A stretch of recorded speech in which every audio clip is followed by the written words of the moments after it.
And good Monday to all y'all out there in internet land. Yes, it is time for the Jerry Hinkle Program. I'm Jerry Hinkle. This is my program. Today is September 11th, and of course we all know what that means. Those of us who didn't watch some of the events unfold on TV, and nobody saw everything. The conspiracy kooks are very suspicious of people who claim that they did see everything because, obviously when the news broke that morning when the first plane went through the first plane went through the first tower, nobody could have seen that coming unless they had inside information in advance. We all know that. So I always think, we didn't see everything.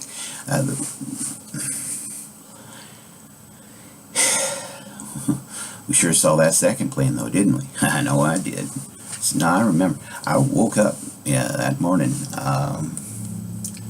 and as I was getting ready to have my Cheerios, I looked at TV. My mom and dad were watching it already, and there was some fool done drove through the World Trade Center. I remember hearing about this is some dude doing the same thing to the Empire State Building one time.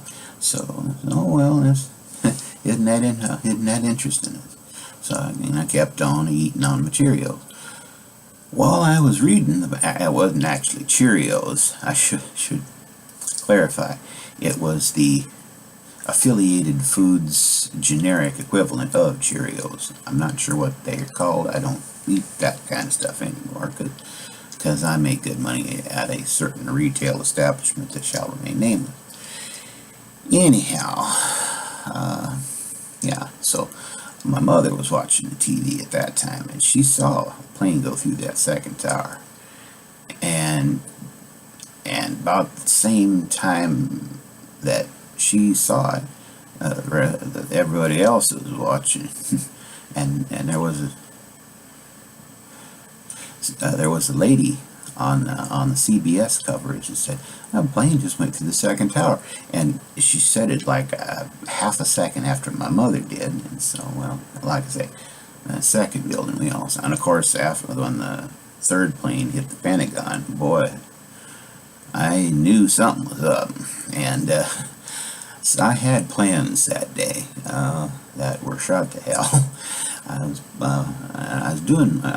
getting ready to do my quarterly report for my Market America Unfranchised, and I didn't get a whole lot of work done that day because of the events that were unfolding on TV.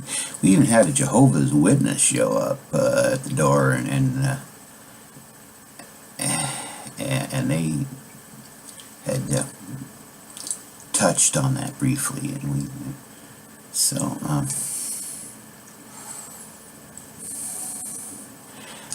I was all by myself. After seeing Mom and Dad, they took Granddad over to Richard Rasky's funeral, or Dick Rasky if you prefer. So he was from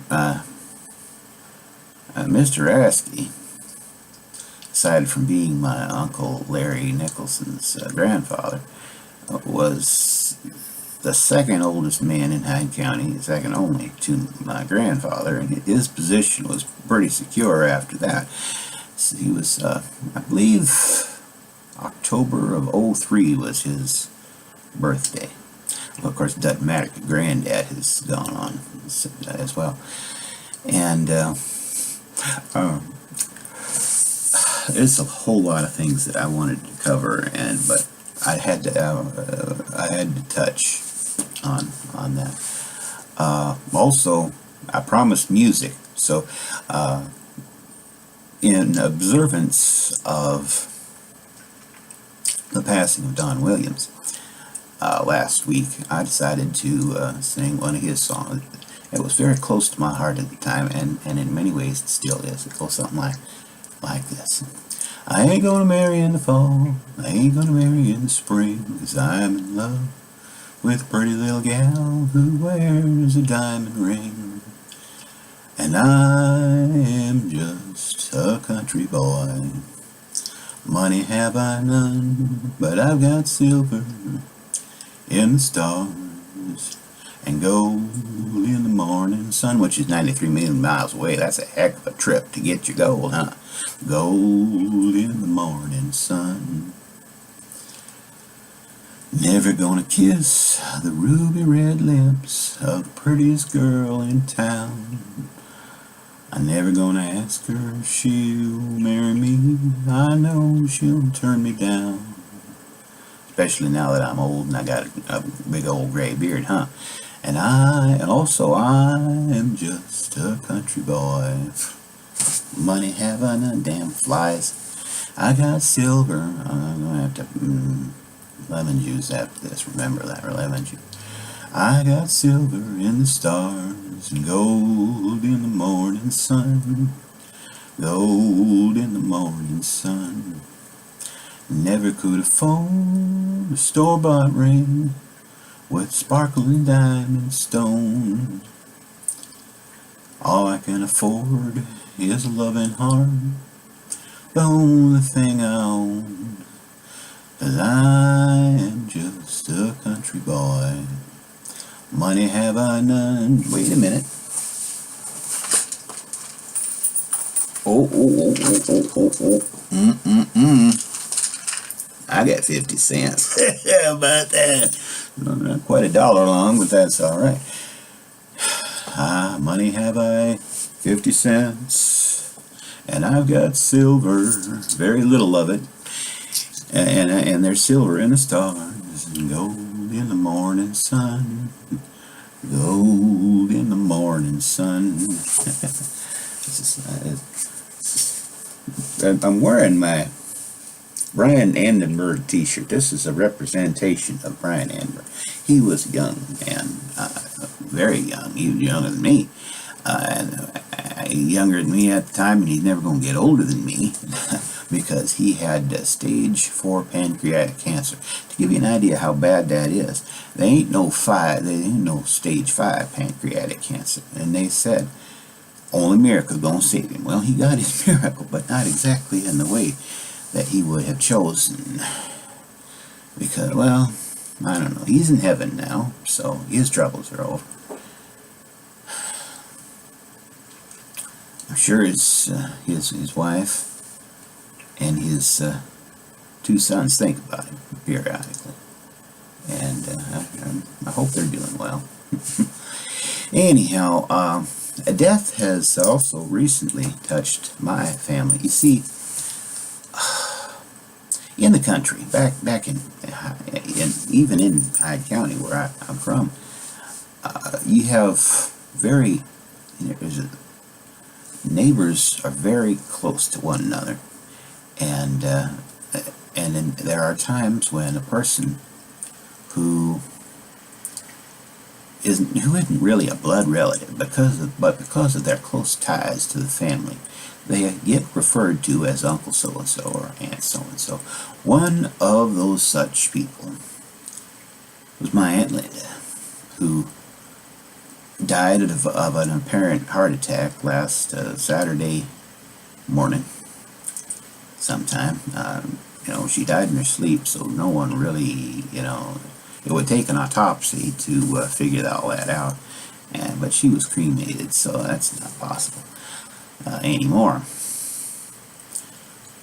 She was a sweet lady. She's a very good wife to Roger, or I probably should say Uncle Roger. I don't remember calling him Uncle Roger when I was growing up, but we all referred to her as Aunt Linda for when we was growing up, because their kids, Richard, Paula, and Mike, and Doug, and Daryl, and I, we was good pals too, and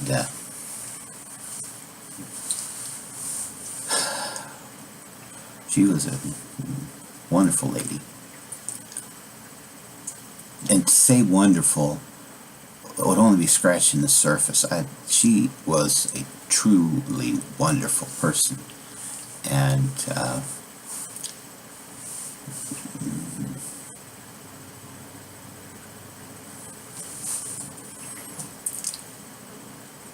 her family don't miss her. I must say that I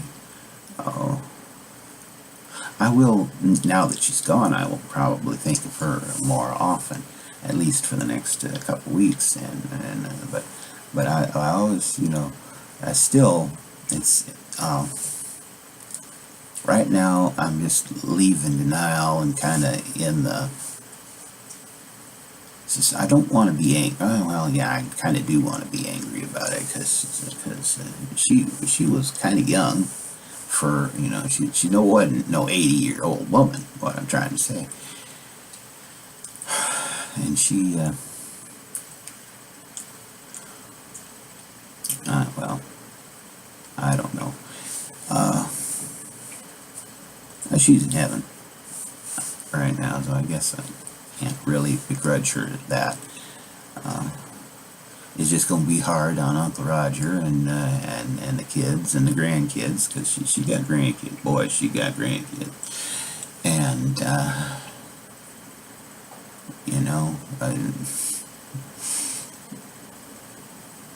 what they wouldn't give for just an extra 5 minutes to let her know. But she knew. I know she knew, because how could you not? When you sowed good seed into people like Aunt Linda did, you can't hardly. She was just a good. I don't know of anybody that hated her for a legitimate reason. There were some folks I